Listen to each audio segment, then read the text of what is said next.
Hello, everyone, and welcome to my show, FitLife, Healthy Mind and Body. My name is Natalia Kotowska, and I will be your host. This is UK Health Radio, the world's #1 talk health radio. With over 13 years of international experience in sport and fitness, years of studies, I would like to share my experience, knowledge, and most importantly, my endless love and passion for living a healthy lifestyle for my mental and physical well-being. On this show, we will be talking about fitness, sport, healthy living, nutrition, fitness fads, and more. We will be answering your questions. We will have guest speakers. Are you ready? Then let's go!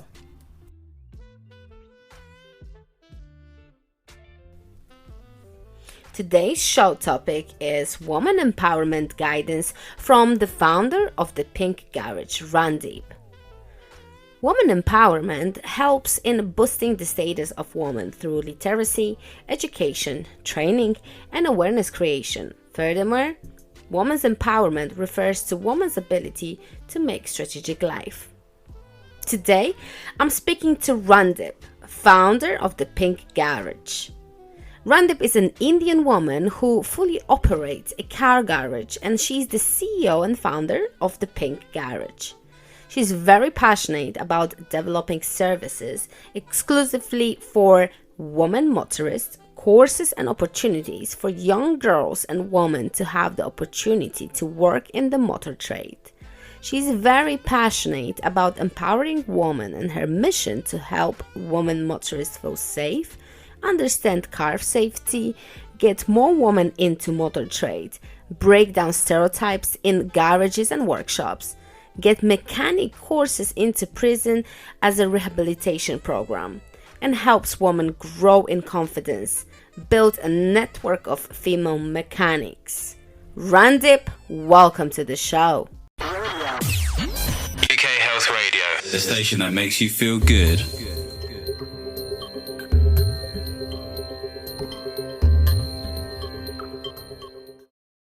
Nagging pain. We at Alka-Cells know that a small amount of the patient's own bone marrow and blood cells can treat many painful conditions with regenerative orthopedic therapy. This is an attractive treatment option for painful joints, back pain, sports injuries, and many other conditions. It may avoid the need for surgery altogether. Alka-Cells, part of a network of 50 RegenX clinics worldwide, where over 60,000 patients have been treated and helped. Alka-Cells. Life is more beautiful with less pain. A cancer diagnosis can be scary and stressful for everyone involved. Hello Love is a contemporary living space and well-being center in central London where anyone can come and learn about illness prevention and non-toxic practice. Inside, you will find a vegan restaurant, juice bar, and holistic dojo that encourage lifestyle changes to help heal mind, body, and spirit connection. Cancer patients are offered free sessions. To find out more, please visit us at hellolove.org. UK Health Radio, the station that makes you feel good.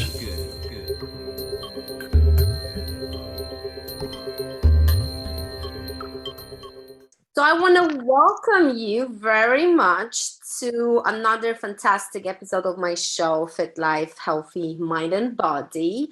Thank you so much for accepting this invitation, being with us and sharing this unusual topic about about the Pink Garage, which is the woman empowerment guidance from the founder, which is you. Thank you so much.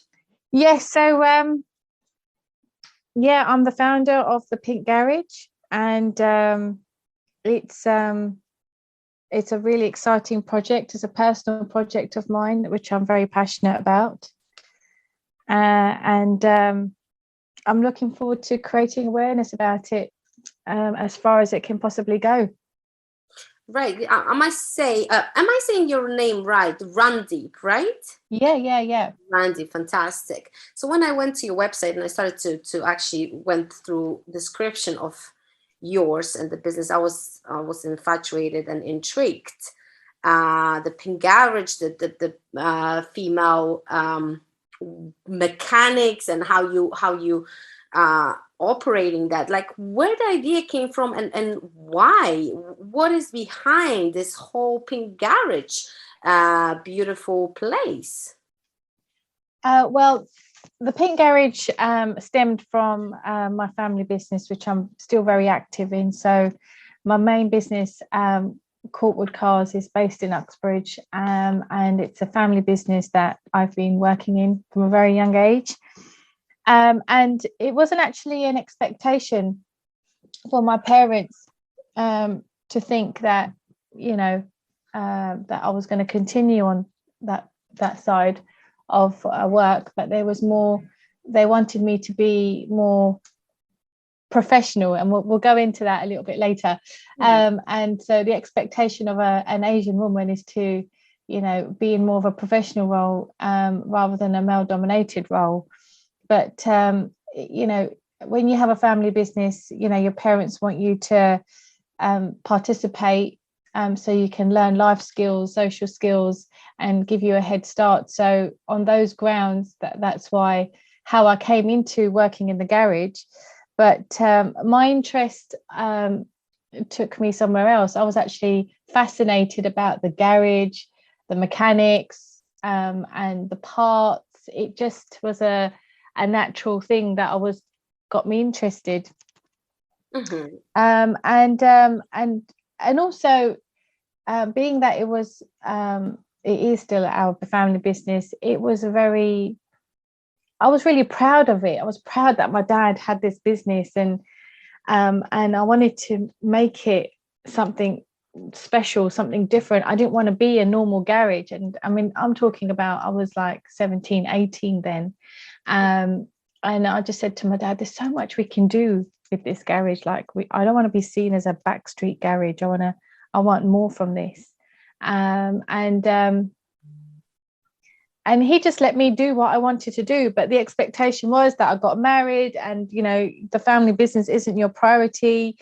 And that's exactly what happened. And then I got divorced because in my relationship, it was very obvious that it wasn't liked that I worked in a male-dominated environment, because I wasn't a girly girl. I was a bit of a tomboy. I loved my jeans and trainers.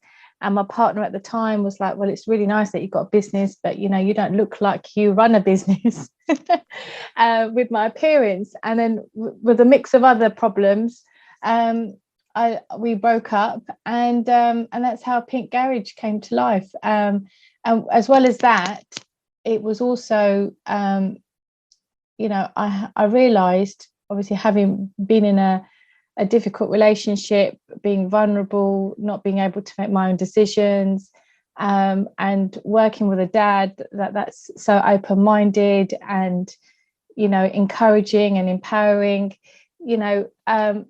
coming back to the Pink Garage and coming back to the family business and hearing women bring their cars to me and say, oh, I took my car to this garage, and I spent all this money, but my car's making this noise, and I don't want to go back. And I'm like, why don't you want to go back? I mean, you've paid for something, right?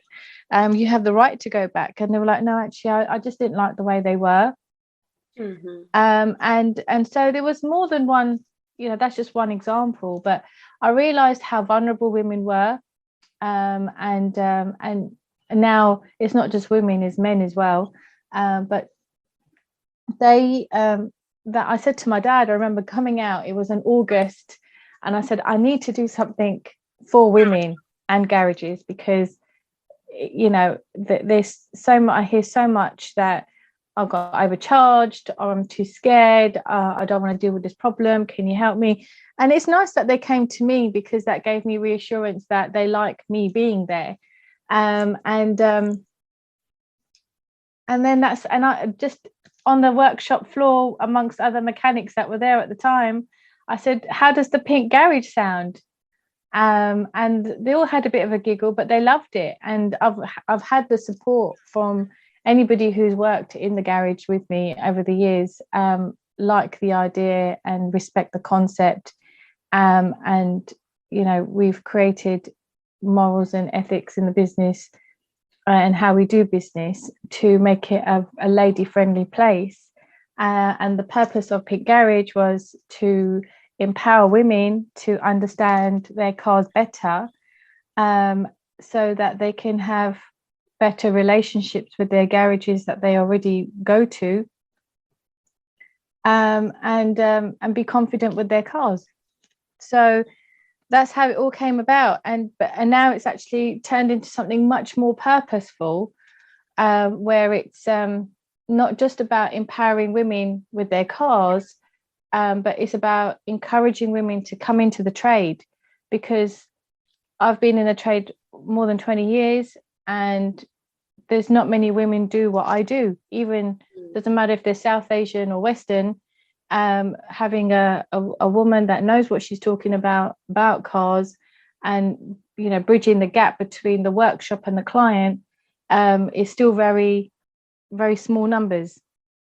I 100% agree with you, because like I said, when I started to read about you and the place, I was like, yes, hell yes to this. And it sounds very different, very unique, and something that I fully agree with the little story that you just present to us. We are so intimidated by being in male dominated world, which is the cars, and so then when female comes and she knows what she's talking about when it comes to cars, men tend to look at you like, what is she talking about? How does she know about it? No, I'm not going to listen to her because she's a female. She cannot know about it. But then you go. Yeah.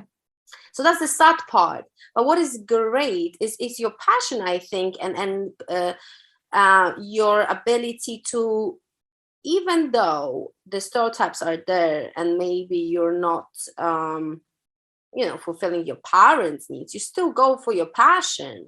So are cars really your passion? Is that something that you're very much intrigued by, passionate, and you feel like that's what I wanted to do? Yeah, I mean, I love learning about them. I studied business and German because I was going to go into translating in the business world.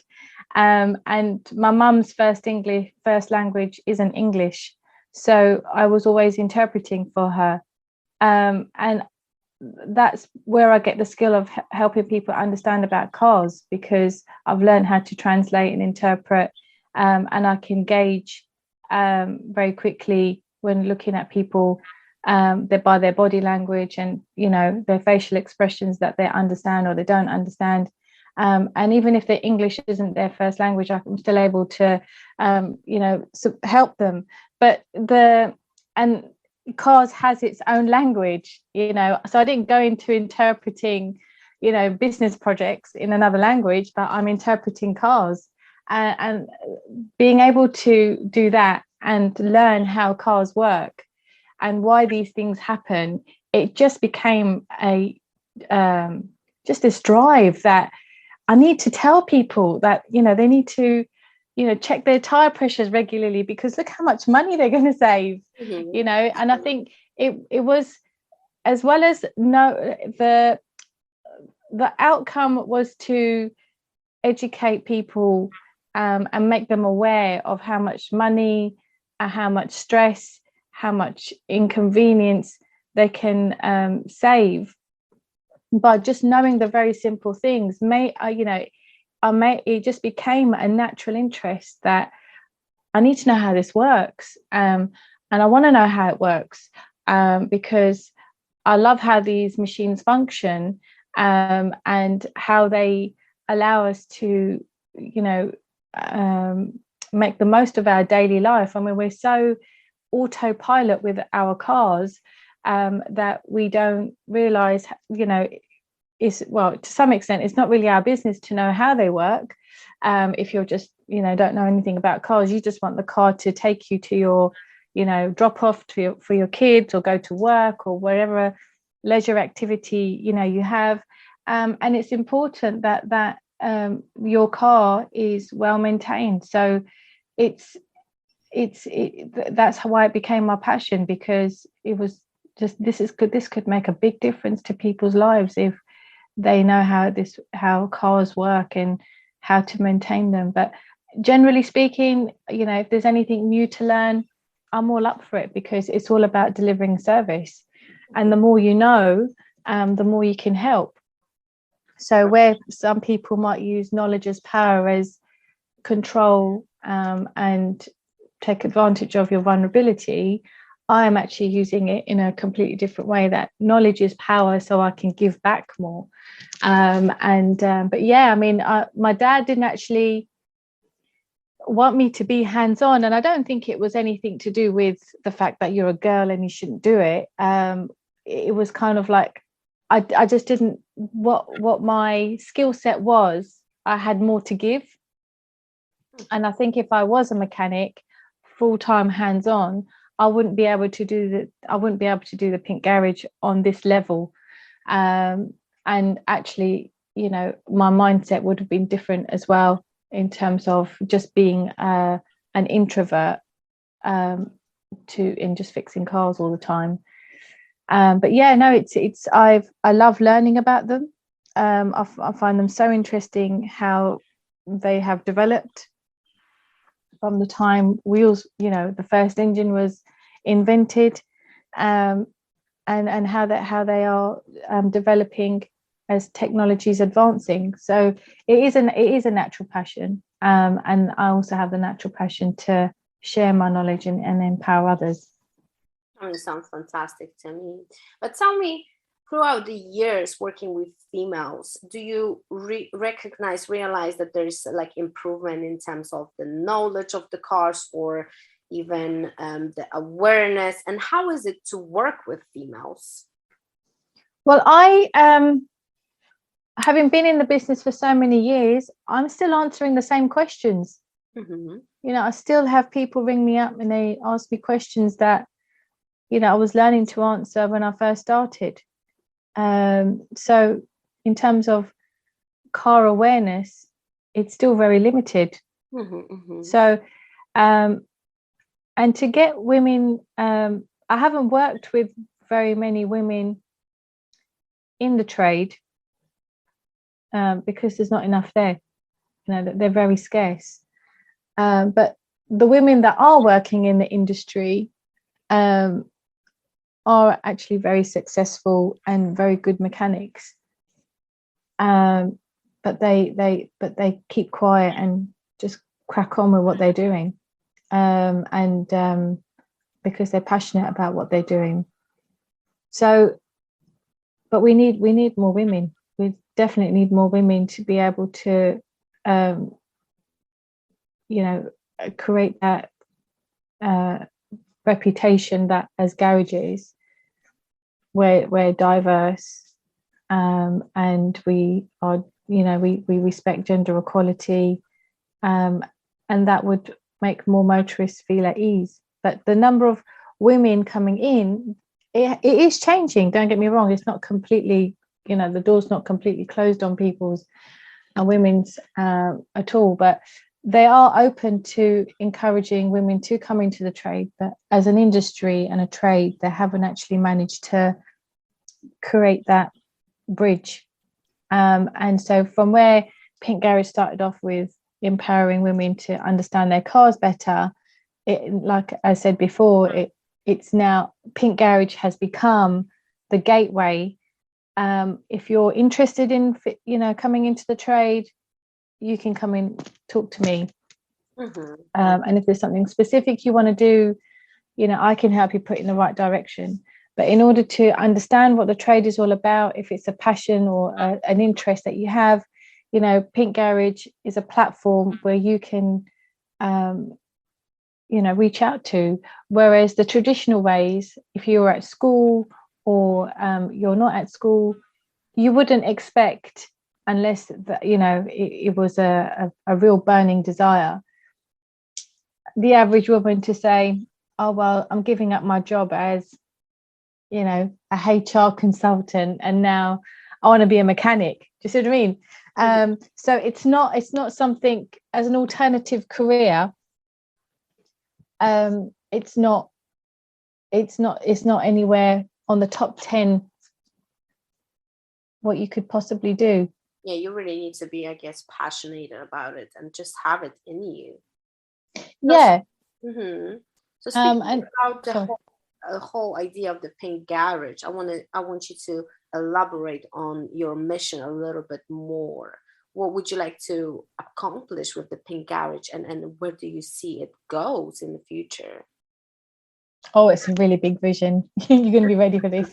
Fantastic. So my mission is to close the gender and diversity gap Mm-hmm. in the trade. I mean, in terms of the industry, obviously there's motorsport, there's engineering, there's car. You can work with manufacturers, but obviously my niche is in the trade itself, and the motor trade are garages, your independent garages, family run businesses, chain garages. But my vision is just to create a chain of pink quick fit garages around the UK, so that are all female operated. The workforce is are women repairing your cars, women advising you about cars, and also being a platform where, as a woman, you feel comfortable there. Mm-hmm. As a driver. So in order to create that vision, that mission, the vision of having pink quick fit garages around the country, my mission in terms of closing the gender and diversity gap is to encourage as many women from different backgrounds and different circumstances to consider it as an alternative career, because what they need to recognize is it's not like how it used to be. So there are stereotypical views of what it's like being a mechanic. But anybody who I'm training two ladies right now, and completely different backgrounds and different age groups, but they are so confident. They've become so not confidence in as well as their physical confidence, their mental confidence. And when people hear about, oh wow, you've got women working in your garage, they have no idea just learning the trade is adding so much value back to the community. And that's what the industry lacks, is that they're not making women aware of the value they would have working in the trade to not only their business but to motorists on the road. So my mission is to close the gender diversity gap by reaching out to as many women out there as possible, to make them realise the value that they're going to give back to the community, and how empowering it is to just know. And the skills that you learn, the life skills that you learn in working in the trade are incredible. You learn real life in the nicest possible way, and also, as well as the trade being still very gender specific, it's not diverse at all in terms of ethnic origins and other communities. So my mission is to create awareness of this, and attract more diverse, interesting workforce to change the reputation of the motor trade itself. Because as soon as people think of garages, they get scared, and they shouldn't have to be that way. So let's talk about the stereotypes, because you just touched on it. How do you deal with being an Indian woman, Asian woman, coming into this so-called men's world, and perhaps being judged, or stereotypes? How do you deal with it? You mentioned about your past relationship where you weren't really welcome with your skills and they weren't appreciated. How did you overcome that? And what's your, I would say, coping mechanism to it? I think my coping mechanism has been my dad. I I continued the business because, really just as a short-term thing until I get another job. But I stayed in there because of my dad. And whenever there was an issue or problem, he was at the back of my mind. He's my why, and I wanted to make him proud. I wanted him to see that she can cope. She can manage. She knows how to handle the situation. And I don't have a brother. I'm the eldest of 4 sisters. Oh wow, nice. And so I don't have anybody else to, follow. And to some extent, I don't have that protection either. Because as in our culture, men are seen as protection, right? That if you've got a big brother, you're protected. If you're married, you're protected. So the only protection I had was my dad, but he's been phenomenal in a sense that he's been so open-minded, encouraging to give me he's been the reason that I've been able to face some of the hardship and being an Indian woman, because a lot of people don't take this job role seriously. They're like, what are you doing? You're just having a jolly in your garage.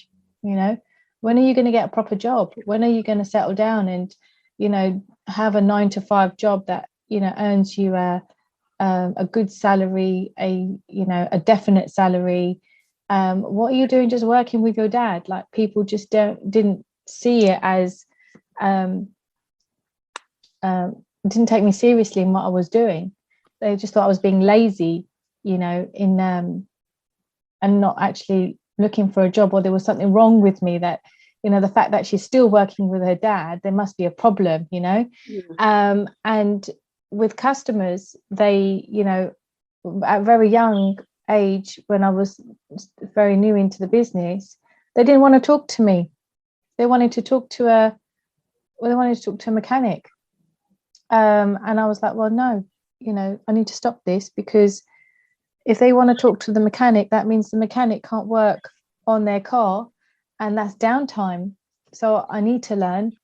But I overcame any customer confrontation by learning the job and standing my ground, that no, you've got to talk to me.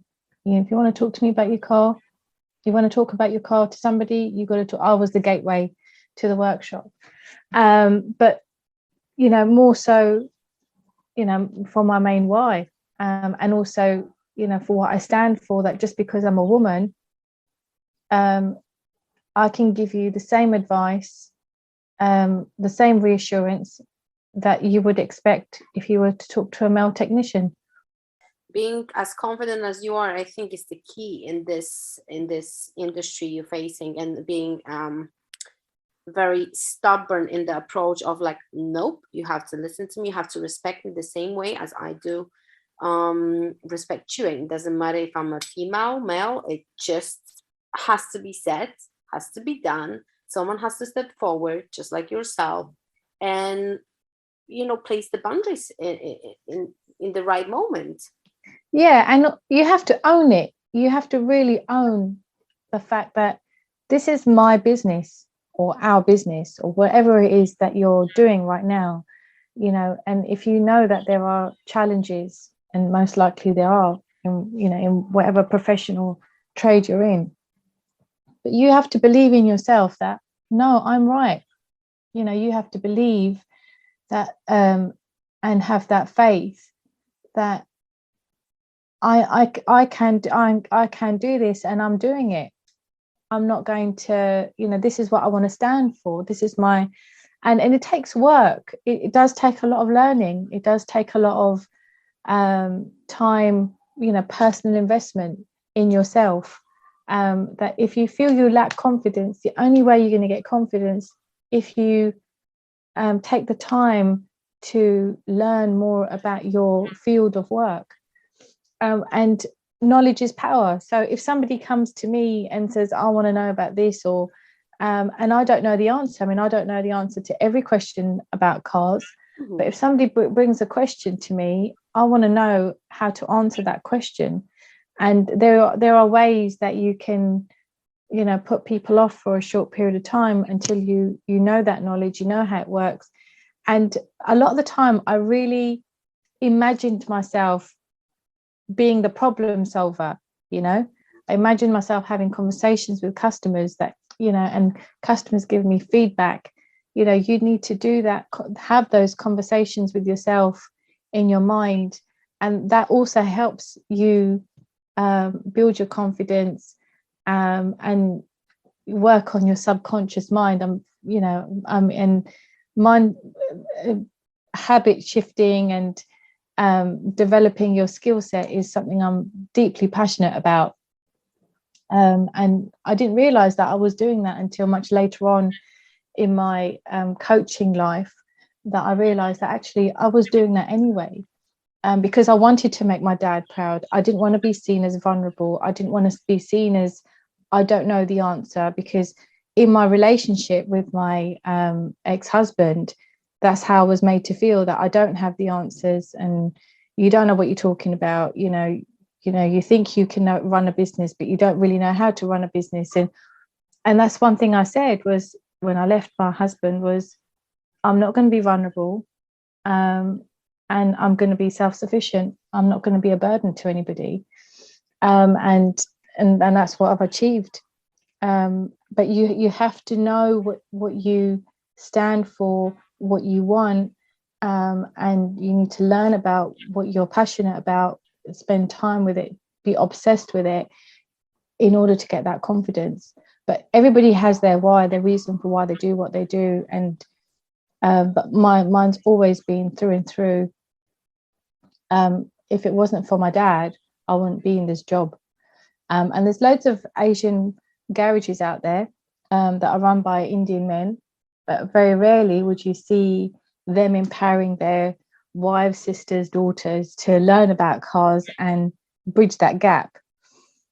And it's about being prepared to be uncomfortable, but when you know your reason for why you do things, that you do it, you take that leap of faith and you face it. So, but that's taken a lot of work. Do you see what I mean? So it's not something that's just instantly happened. So when I reflect on how did I face this, how did I get confident, it's a combination of a lot of experiences and what self-talk I said to myself, and who I'm doing it for, and what is the outcome. And now more so ever, my confidence is thriving from seeing women blossom from coming into the trade, seeing women, have fun learning about cars. So, you have to look at what you want out of it and then work backwards. Definitely. I mean, and a lot of mental strength, I would say, that comes with it. I mean, it's fantastic that you had your dad being right behind you and supporting you, because I think that's the most important male support you can get. Your father showing you that and supporting you that you can do it and you should be doing it. So I think that's a beautiful thing you've experienced. Now, when it comes to relationship, did you find it difficult to perhaps stand your own ground and break the boundaries when it comes to having the business you have and then being in kind of stereotypical relationship? Did you find it difficult to overcome that emotionally, mentally, perhaps? No, I think it was very difficult, actually, because it was a combination of things. Number one, I'm the eldest daughter, so all my life I've always been told by my mum that you're a role model. You've got three sisters that are looking up to you, so whatever you do, your sisters are going to follow. So I had that programmed in my head. And being the eldest, I was always programmed to, you've got to do the right thing. You know, all the time you've got to do the right thing. You know, you're Indian, so Indian girls don't do this. So, you know, and Indian girls are a responsibility. Indian girls carry, you know, family name. You know, when they're not married, you're representing your family. When you are married, you're representing your new family. So this, you know, that's a lot to carry, you know, in your mind, but we don't realize at the time because we go along with it. So, and then also, you know, I wanted to be a good wife. You know, I wanted to be a good daughter-in-law. And at that time, my awareness was all that. My awareness was that I was working in the family business, but I was just working in it. And I had intentions to move on from it, but it was a big part of my life that had a lot of influence. So when I was at work, I was this authority figure. But when I came home, it was almost like I lost the will to make my own decision in even in simple things like, what shall I cook today? You know, Right. such a simple, you know, thing. But actually, you know, as I went, the longer I was in my relationship, I realized that, wow, I just can't decide. And whatever I was deciding on was being criticized.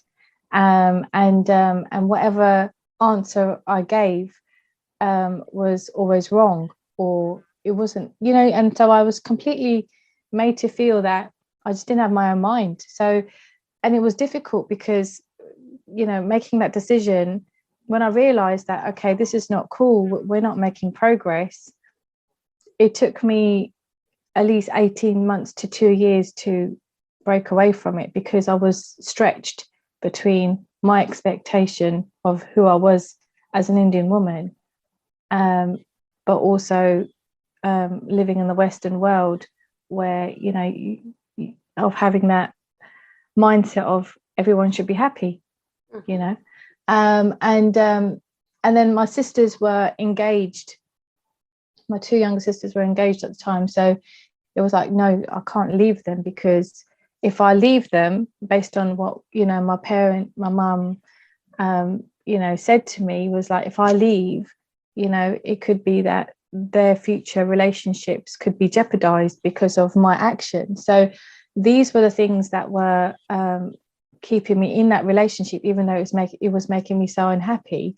But equally, I wanted to make the relationship work. So there was, it wasn't as easy as, right, okay, I've had enough of this, and having that male strong mental attitude that I was used to during the day, I couldn't implement that at home.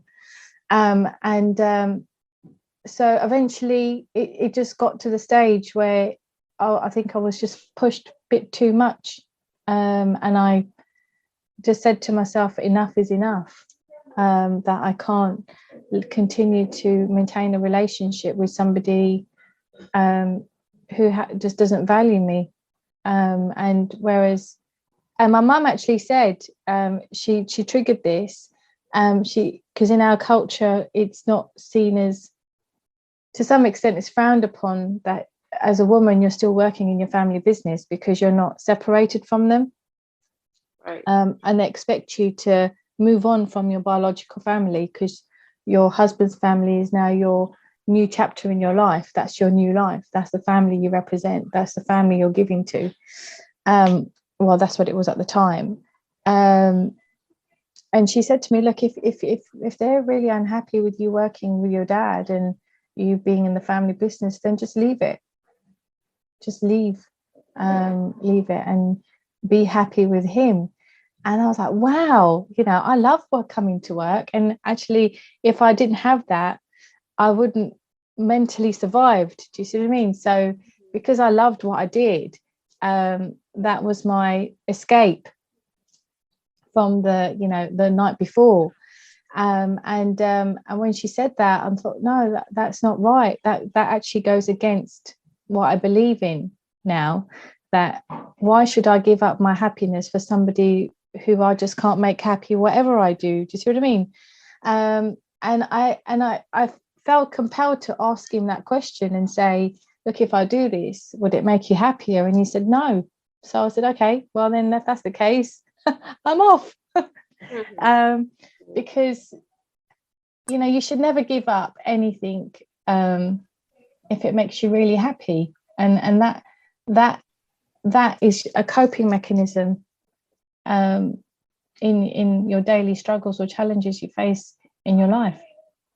I'm very, very, very glad and pleased to hear that you've chosen yourself and what you love, your passion, and you've listened to your gut and the inner voice that told you that wasn't correct to please someone else on your own expense. So that is a beautiful message to send out there for everyone who is listening. There's a female, male, that we always have to think about ourselves first, because we have to be a little bit selfish when it comes to our own happiness, as we are in charge and we are responsible for our own action and our own happiness, no one else but us. And then to leave it and please someone else is just not going to work for the long term, because we're going to be resentful and unhappy at the end. So it's very good that you've decided to fight for yourself and for your dreams, what you want, and you stuck with it. Well, thank you so much. I think that is a beautiful ending to the story that you presented. And I think it's very empowering for any woman who likes to be in any type of male-dominated environment. It doesn't have to be just mechanic. Like, for example, I'm a boxer, so it's obviously male-dominated. Yeah.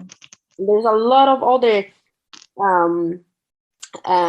sectors that are male dominated, but for whoever is listening, and even in all the way around, if you're a man and you're in the female dominated world, same thing, it goes all the way around too. It's very important to just really, really, really listen to your own desires, needs, and your voice, and stick to it and follow it and love it.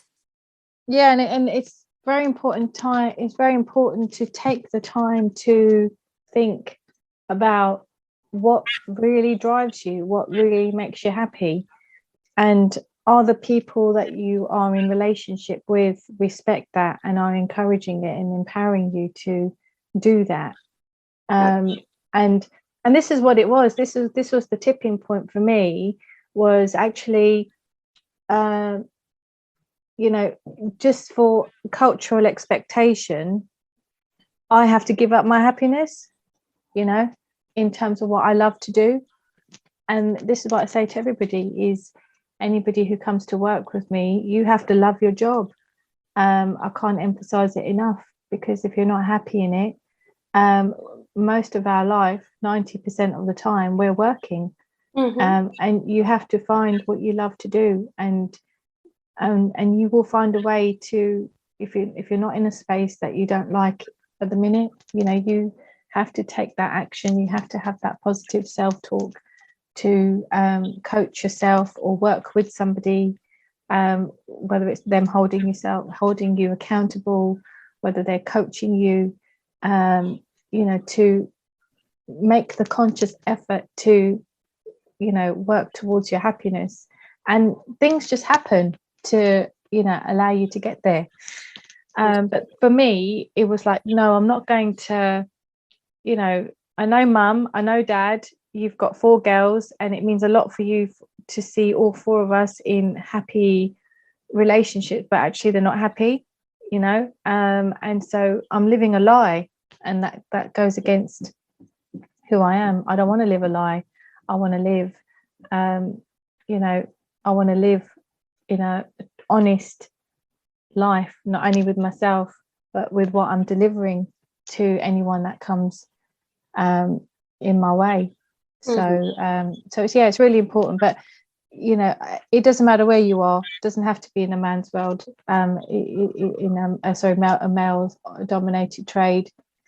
I think whatever work you're doing, this can be implemented in any aspect of your life. That's right. Well, thank you so much for taking your time and sharing with us. your life story. All the best with Thank you. the Pink Garage. I think it's fantastic that you're doing this. So don't stop, don't give up, and just keep growing. Yes, I will do. And thank you so much for your kind words and your time for today. No problem. Thank you so much. You have a Thank you. day. And you. Bye-bye. Bye-bye. UK Health Radio, the station that makes you feel good.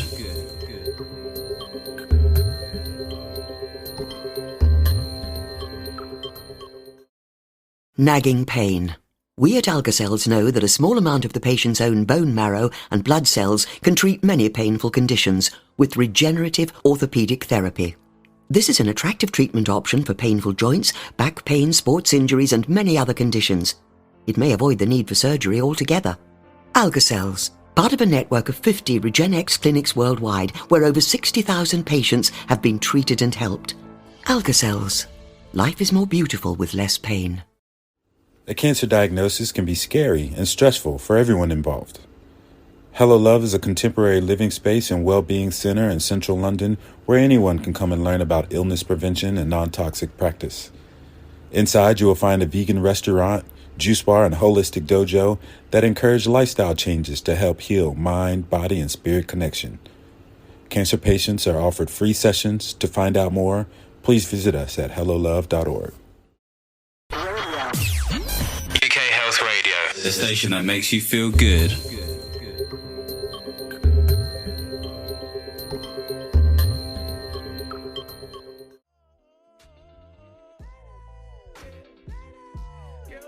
Women's empowerment can be defined to promoting women's sense of self-worth, their ability to determine their own choices, and their right to influence social change for themselves and others. It is closely aligned with female empowerment, a fundamental human right that's also key to achieving a more peaceful world.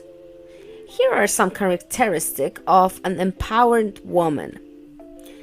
Sense of self-confidence. Presence. She's well presented, approachable and personable. She holds her own. She doesn't roll over when others don't agree with her. She's emotionally intelligent. She's able to make choices by being informed and self-resilient.